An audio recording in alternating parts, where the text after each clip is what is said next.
Hello दोस्तों, नमस्कार। SM किसी चैनल में मैं आप सब लोगों का दिल से बहुत बहुत स्वागत करता हूं। अगर आपने पहली बार विजिट किया जरूर चैनल को सब्सक्राइब कर लेना, साथ में बेल आइकन को हिट करके ऑल जरूर सेलेक्ट कर लेना। उसी के साथ साथ फ्री स्टॉक मार्केट क्लासेस इस चैनल को भी अगर आप चाहो तो फॉलो कर सकते हो, सब्सक्राइब कर सकते हो। यहाँ पर भी बेल आइकन को हिट करके ऑल जरूर सेलेक्ट करके रख लेना। इस चैनल का लिंक आपको ऊपर आई बटन पे या फिर नीचे डिस्क्रिप्शन में मिल जाएगा।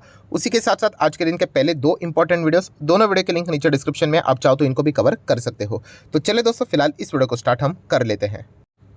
दोस्तों अभी हम लोग आ चुके हैं बिल्कुल हमारे नॉर्मल स्क्रीन के ऊपर। एंड दोस्तों यहाँ पे हम लोग बात करने वाले बहुत ही ज़्यादा पॉपुलर स्टॉक के बारे में, एंड वो है येस बैंक। येस बैंक से रिलेटेड कुछ हम लोग को रिपोर्ट्स आते हुए देखने को मिल रही है, कुछ खबरें आते हुए देखने को मिल रही है, राइट। उन सभी चीज़ों को हम लोग यहाँ पे कवर करने वाले हैं। एंड नो डाउट जो नेगेटिव खबर है उसको हम लोग कवर करेंगे, प्लस पॉजिटिव खबर है मैं उसको भी यहाँ पे कवर करने वाला हूँ। एंड कुछ एक दो पॉइंट्स मैं आपके सामने रखूंगा ताकि अगर आप येस बैंक में निवेश करने का विचार कर रहे होंगे तो आप ज़रूर अपना डिसीजन यहाँ पे ले सकते हो इन दो पॉइंट्स को, मतलब अपने दिमाग में सेट करने के बाद।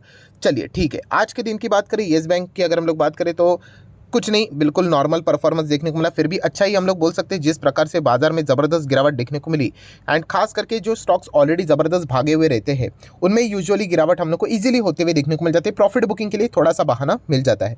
हाँ, इस बात को भी हम लोग नकार नहीं सकते कि कल के दिन बहुत ही अच्छी तरीके से 7 से 8% की अच्छी खासी profit booking already yes bank में हम लोग को देखने को यहाँ पे मिली थी। तो ठीक है, जैसे मैंने आप लोगों को बताया कि प्लस माइनस के चलते हम लोग यहाँ पे कोई हमारा डिसीजन तो बदलते नहीं है, पर फिलहाल बाजार में क्या खबरें चल रही है वो मैं आपके सामने यहाँ पे जरूर रखना पसंद करूंगा।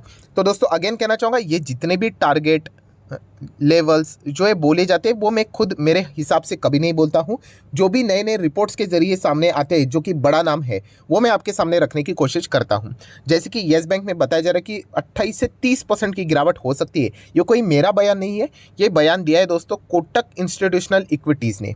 मैं एक बात ज़रूर आपके सामने रखना चाहूँगा, ये जो कोटक है इंस्टीट्यूशनल इक्विटीज़ की बात करें, जो हम लोग को बड़े नाम देखने को मिल जाते हैं उसमें इसका भी नाम ज़रूर देखने को मिल जाता है। So yes bank can fall 28%। ऐसा क्यों वो बोल रहे हैं? Because risk reward is not justified.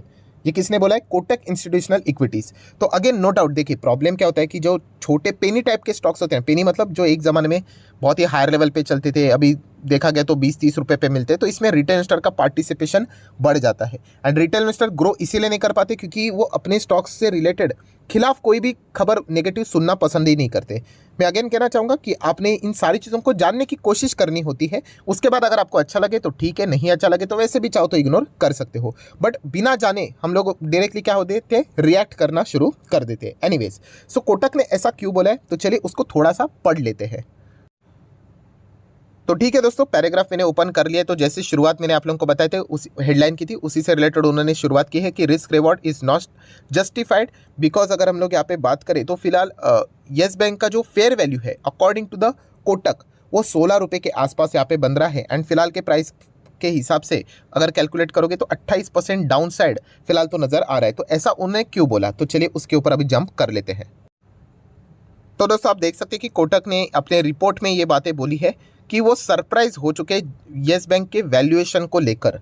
मतलब अगर देखा गया कि कोई स्टॉक अगर यहाँ पे भागता है, मतलब कोई छोटी मोटी तेज़ी नहीं थी। अगर मैं आपके सामने एक महीने का डेटा रख दूँ तो आप देख सकते हो 30%। कितने स्टॉक्स ऐसे हैं जो कि फंडामेंटली स्ट्रांग है, जिनको यहाँ तक जंप करने के लिए भी कितना समय यहाँ पे लगता है, राइट। सो डेफिनेटली इतनी ज़बरदस्त जंप देखने को मिल रही, तो उसके पीछे का रीज़न भी जस्टिफाइबल होना चाहिए।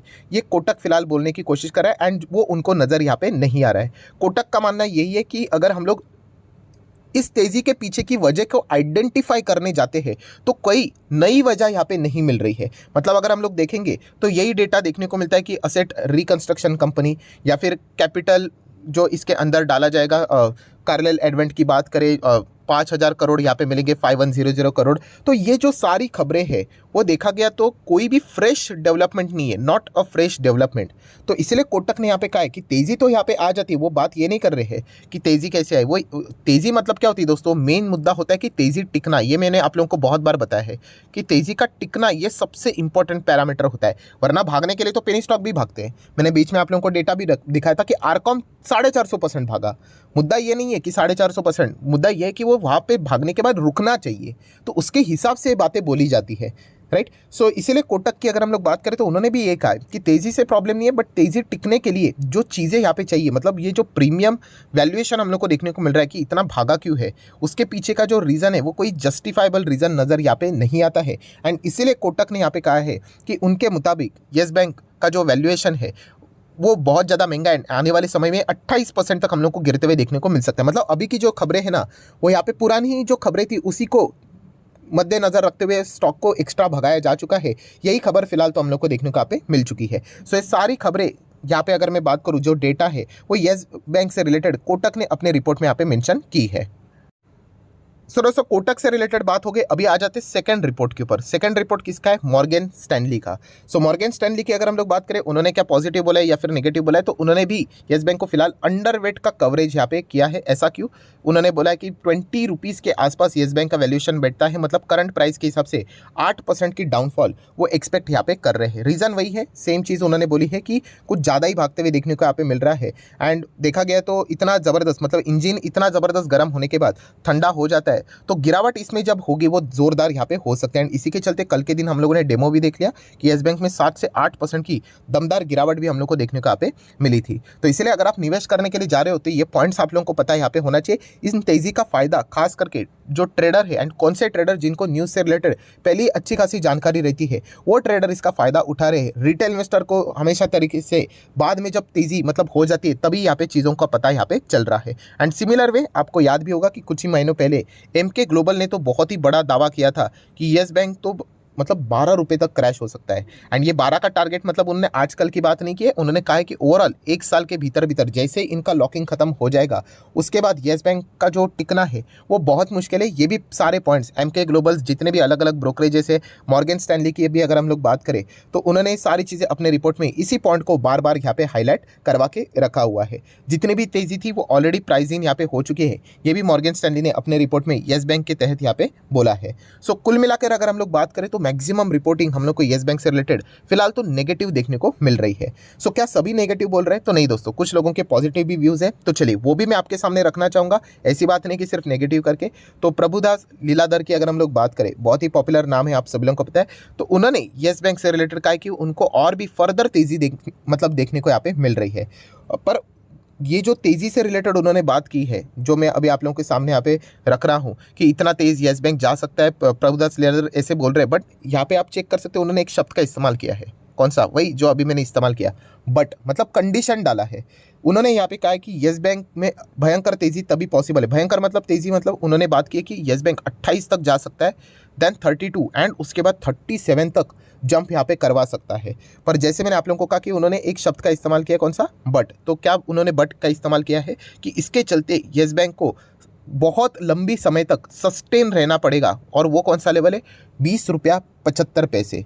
यस, इस लेवल को अगर येस बैंक सस्टेन करवाता है तो हम लोग कह सकते हैं कि इनमें जो अभी की तेज़ी देखने को मिली थी वो बहुत ही अच्छी तरीके से मेंटेन हुई है करके। अगर 20 रुपया 75 पैसे ये वाला जो लेवल है वो बहुत ही क्रूशल है। अगर इसको प्रॉपरली अगर वो सस्टेन नहीं कर पाए तो बहुत ज़्यादा दिक्कतें हो सकती है। एंड अगर उसके नीचे जाना शुरू हुआ एंड एक बार येस बैंक 18 का लेवल तोड़ देता है, बिलो 18 चला जाता है, तो फिर हम लोग कह सकते हैं कि वापस ये ज़ोरदार यहाँ पे गिर सकता है। तो ये सारी चीज़ें किसने बोली है? प्रभुदास लीलाधर ने भी ये सारी चीज़ें सामने यहाँ पे रखी हुई है। मतलब पॉजिटिव बातें तो की है येस बैंक से रिलेटेड, बट बहुत सारे इफ बट के कंडीशन के साथ उन्होंने सारी बातें सामने रखी हुई है। एंड वो भी जो बातें सामने रखी है ना, वो प्राइस के हिसाब से रखी है, कोई न्यूज़ बेस के हिसाब से नहीं। तो यही सारी चीज़ों के चलते येस बैंक हम लोग को ज़बरदस्त फिलहाल तो अभी चर्चे में देखने को यहाँ पे मिल रहा है। सो ये सारी बातें अगर देखा गया ना तो ये ट्रेडर्स के हिसाब से ज़्यादा मायने यहाँ पे रखती है। अगर आप एक इन्वेस्टर हो तो इन्वेस्टमेंट के हिसाब से, जैसे मैंने आप लोगों को मल्टीपल टाइम्स बताया कि बिजनेस के हिसाब से आप लोगों ने यहाँ पे फिलहाल सोचना चाहिए। एंड बिजनेस के हिसाब से अगर देखा गया तो येस बैंक से रिलेटेड पहले तो ARC ये कंप्लीट हो जाना चाहिए। एंड उसके बाद उसकी जो फ्रेश PNL बैलेंस शीट बनेगी, उसके बाद येस बैंक क्या परफॉर्मेंस करता है, रिजल्ट उनका कैसे आता है, उसी के ऊपर उनका रिपोर्ट कार्ड रेडी होगा। एंड अगर वो कंसिस्टेंटली अच्छा कर लेते तो फिर हम लोग ज़रूर उसको कंसिडर करेंगे। सो उसके पहले ही जाके निवेश कर लेना, मतलब मुझे तो पर्सनली ऐसा लगता है कि वो तुक्केबाजी। चल गया तो आप लोग दुनिया को बोल सकते हो अरे देखो मेरा पैसा डबल हो गया, ट्रिपल हो गया, राइट। बट जैसे मैंने कहा कि वो लक चाहिए। एंड अगर नहीं हुआ तो मतलब रिपोर्ट कार्ड ही यहाँ पे अवेलेबल नहीं है। सारी चीज़ें अभी तक बिल्डिंग मतलब बोलते हैं ना, बनाने की कोशिश यहाँ पे मटेरियल रेडीमेड यहाँ पे कर रहे हैं। अभी वो बनेगी ज़बरदस्त तरीके से ऊपर भागेगा, ये किसी को भी नहीं पता है। तो ये पॉइंट जैसे मैंने आप लोगों को मल्टीपल टाइम कहा है कि ट्रेडिंग एक अलग बात होती है, इन्वेस्टमेंट एक अलग बात होती है। बहुत सारे लोग इन्वेस्टमेंट करते हैं एंड ट्रेडिंग की बातें पढ़ते हैं, जो कि गलत है। अगर आप इन्वेस्टमेंट करने जा रहे हो तो उसके हिसाब से आपने कंपनी के बिजनेस के बारे में समझना है, एंड बिजनेस के हिसाब से जैसे मैंने आपको बताया मल्टीपल टाइम्स, बैंक से रिलेटेड आपने एनपीपी देखना होता है, प्रॉफिट में सुधार, प्रोविजन में गिरावट, एनपीए में गिरावट। अगर ये 3 पिलर्स में अगर येस बैंक कंसिस्टेंटली परफॉर्मेंस देगा कि लगातार प्रॉफिट ऊपर जा रहा है, लगातार प्रोविजन नीचे जा रहा है एंड लगातार एनपीएस कम हो रहे हैं, then go for it. And ये चीज़ें देखने के लिए मैंने आप लोगों को बताया ये सही समय है ही नहीं, क्योंकि येस बैंक के बैलेंस शीट में अभी भी वो पुराना ही जो कचरा है, मतलब वो मैनेजमेंट ने जो गलती करके रखी हुई थी वो उनको साफ करना बाकी है। सो ये जब साफ हो जाएगा, लॉकिंग खत्म हो जाएगा, उसके बाद ही आप एज ए इन्वेस्टर इसको सीरियसली कंसिडर यहाँ पे कर सकते हो। उसके पहले जाना मैंने मल्टीपल टाइम्स बोल दिया है, वो एक तुक्केबाजी है।